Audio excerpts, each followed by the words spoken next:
Foldables. It's only been a few months since Samsung released the Galaxy Z Fold 3 and the Galaxy Z Flip 3, and we are seeing a lot of new foldable devices in the market. And now we have this, the Huawei P50 Pocket, which is a device that folds like the Z Flip 3. It's obvious why Huawei decided to release this phone in Malaysia, and well, that is probably because the Galaxy Z Flip 3 is selling like hotcakes. So in today's video, I'm not even going to talk about the specs, cameras, battery life or anything like that. We're just going to focus on the user experience of the Huawei P50 Pocket.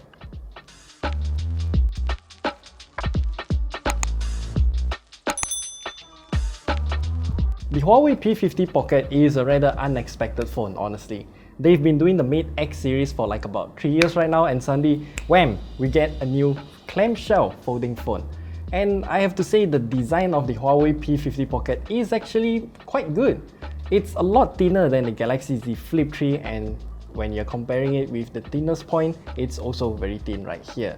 And this P50 Pocket, as you can see here, it also folds completely flat. And that is thanks to how the hinge actually folds the folding screen inside.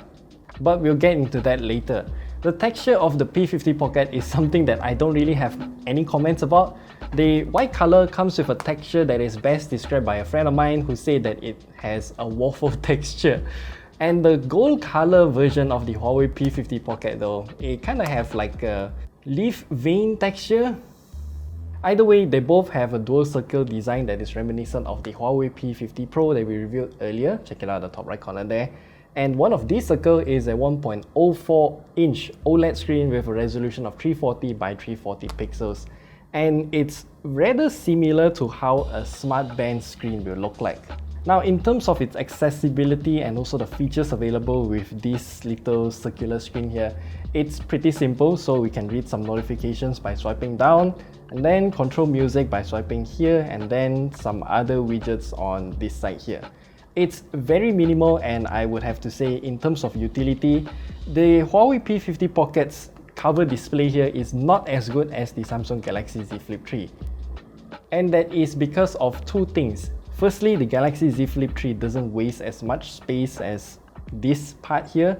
So enlarging the display to make it more rectangular, putting it by the side here, then maybe shifting the camera cutout to the top side, maybe, then we'll have much more screen real estate.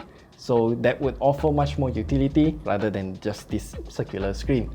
And also the Galaxy Z Flip 3 has a lot more features, for example, voice recorder, something like that. Yeah, those are just real useful to actually have quick access on this cover display. Opening up the phone though reveals a 6.9 inch screen with a resolution of 2790 by 1188 pixels, and it can also go up to 120Hz refresh rate.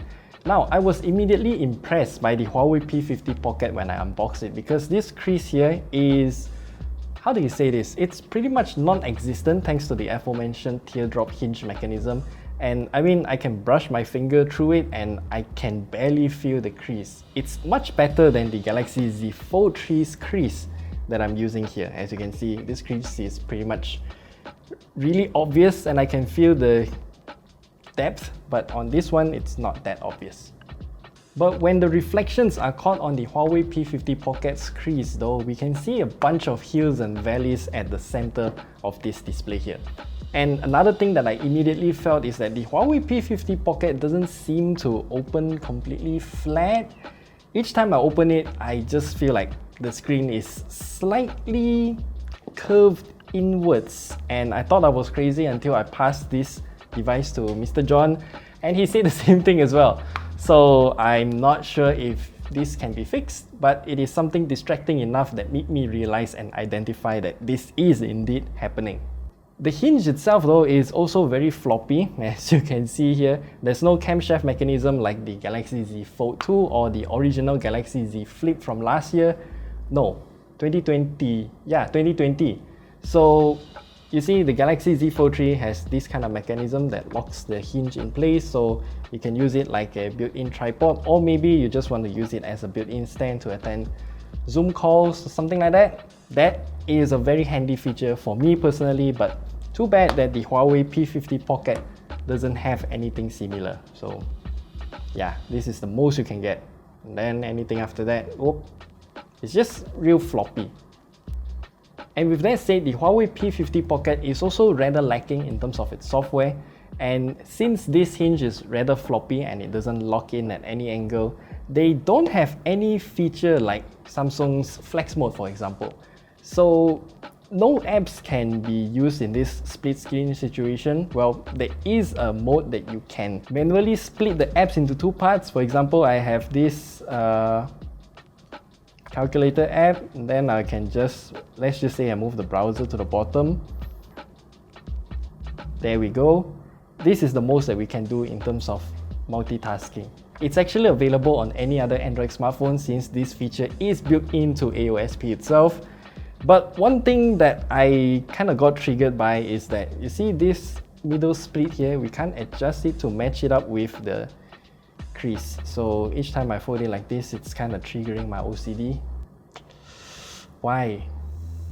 Oh, and before I forget, if we head in back to the settings menu on the Huawei P50 Pocket, we can see here that we can have a bunch of themes available to change the exterior cover display. But unfortunately, we cannot put our own pictures in this watch face here. But we do have a bunch of cartoon animals for some reason. I don't know why. And we can also add or rearrange some of the widgets available for that cover display. But yeah, we only have 4 different features here. So that's all we're gonna get. Granted, the Huawei P50 Pocket that we have here is still using EMUI 12.0.1, so the software side might change in the future when this phone finally gets the Harmony OS update. As of now, this feels like, well, Huawei is just focusing on the hardware side, but they didn't take advantage of this form factor from the software side. And remember, all of these things that we've said here is totally unrelated to Huawei's lack of Google mobile services. And finally, should you go out and buy the Huawei P50 Pocket? Definitely not. At the starting price of 5,999 ringgit, I really don't know why you would want to buy this instead of the Galaxy Z Flip 3 that costs a third cheaper than the Huawei P50 Pocket. And it also has Google mobile services, a proper set of features to elevate your user experience with that form factor, and the Galaxy Z Flip 3 is also IPX8 rated. Still, it's interesting to see how Huawei make their own foldable clamshell phone.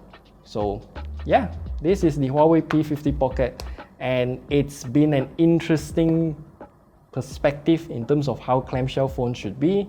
And yeah, if you have any questions, leave them down in the comment section below. Don't ask me how to install Google mobile services, and we'll see you guys in the next video.